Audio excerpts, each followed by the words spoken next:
Lainingthou Sanamahi tongan-tonganba Loishangda Mathou Pangthokliba Ningol oibi ngasi. Lainingthou Sanamahi Temple Board Lstb shinduna Ningol Chakkouba Leinana Chaklen Chaminakhre. Lstb Loishang tina mifom thasu mifom daga Leinana Pangthokliba Thoram board asigi thaupuba sing. Lainingthou Sanamahi Lairiba tongan-tonganba Loishang sintak loi. Kabu Union ki mihut amadi inat Laining lamda thabak tawriba Look Karagi mihut sing to serve yake. Haying Kongbal of Yufom the Laibat Lainingthou Sanamahi Laishang the Pangthokba Thoram Aduda, tongan-tonganba Loishang da Mathou Toribi Ningol oibi na attend pole jumba kaya karaktuna, Thoram Adu Hena Mapung Fab Amu Oke. Ningol Chakkouba Thoram Aduda, Irang Asina Madam Oidaga, tongan-tonganba relief camp ahumda, Changjafam Loribi Angang Nupi Macha sing to serve yake. Hariba Nupi Macha sing Adu Lstb Lamjing Makada, Isai Amadi, Penana Jumba Takpi Tambiki Pangaktane. Amaromda Lstb Loishang tina mifam thasu mifam aduda inat Laining hena chawkhatnaba amadi miyamgi damak thabak thauram mapung fana pangthokpang ngamnaba tongan-tongan warep taret amasu lauke inat Laining gi damak kathokpa amaga loidana thawgai kaya pangthokhiba Lainingthou Sanamahi tongan-tongan Loishang gi thaupuba amadi atai lupki thaupuba kharada ikai khumnubsu utke thauram aduda Lstb Vice President Vidyapati Sanjamna hai inat Laining awang mathakta pukhatnaba Manipuri Loishang kaya lay Hariba Loishang sing aduga Lstb ga hidanabagi mathau tade aikhodi Lainingthou Sanamahi leijariba kalon adugi manungda thabak pangthokse masida lamdam asigi fajaba masak adu oiba ngamgatawribani ningthau palingai matam amada Sanamahi Laining chatpa thinglamnaba taragasu Manipur Lengana kumja English hufutara tarukta Lainingthou Sanamahi tonganba kanglon ama semduna Sanamahi Laining asi chana hanaba thaurang tokhe madugi damak jet notification ama thoktuna Lainingthou Sanamahi Temple Board asi semkibani Maram aduna Lainingthou Sanamahi ke kanglon ase chumna chatuna amade aikhogi richard amasu wangang sangangna miyamgi thamoi kudum chalaga Lainingthou Sanamahi laishang asida yam punna bhona minase haina Vidyapati Sanjamna makachana phondokhe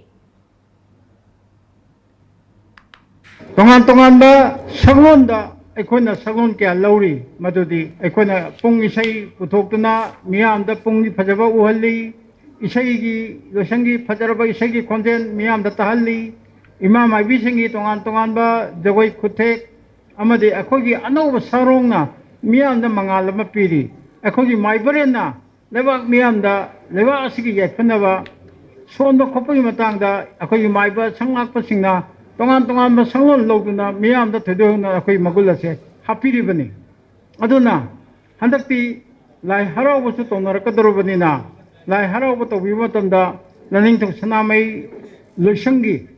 Adugamba Lai Harauba, Loishanga Tanabiri Harakanda, Borta Kanganbiri Harakanda, Loishanga Dugi Magul Hapiu, tongan-tonganba, Aina Pamba, Aina Ningba, Dugamba, Lai Haraubi Kanglon the Haraubi by Yobiganu, Aduga Akotobiganu in a Hajari, Sanami Lashanga, Marie Lenava, Adugamba Lai Harauba, Dukato Viri Harakanda, Quaitrana, Equi Pajaba, Semiam, the Utoche Heaveni. Migi Mathou Tomnaga, Akoi Fajabayaroi, Tasing Namak, Namina Kanata Kisu, Mangal Pubangam Adu Mana Matam Tumotangali, Aduna Lainingthou Sanamahi, Kanata Kisu Pantang and Himbang Wadoguni.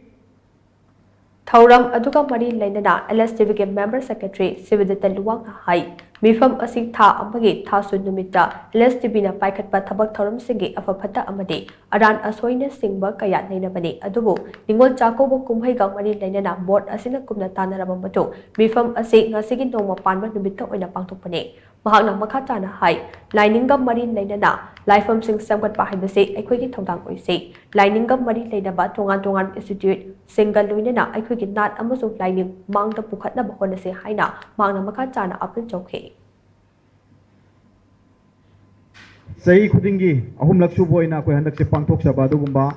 koi Sanamahi Laining sida yauri ba magi pokpa siba luhong ba sida yauri ba koi gi magi manat sanabi adugumba hauna lon sat mayam singado madubu thidokuna miyam da khanganaba loinana akoi gi mai masingi oiba thag amada academic institution nama adugumba akoi gi thag amada purangnabagi damakta akoi Manipuri University of Culture ga akoi chahi ani pangthokraba matungda handaksu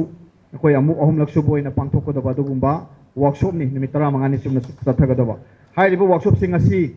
hogdokodaba numit oiba akoina aduna hairiba hogdopu numit sida akoi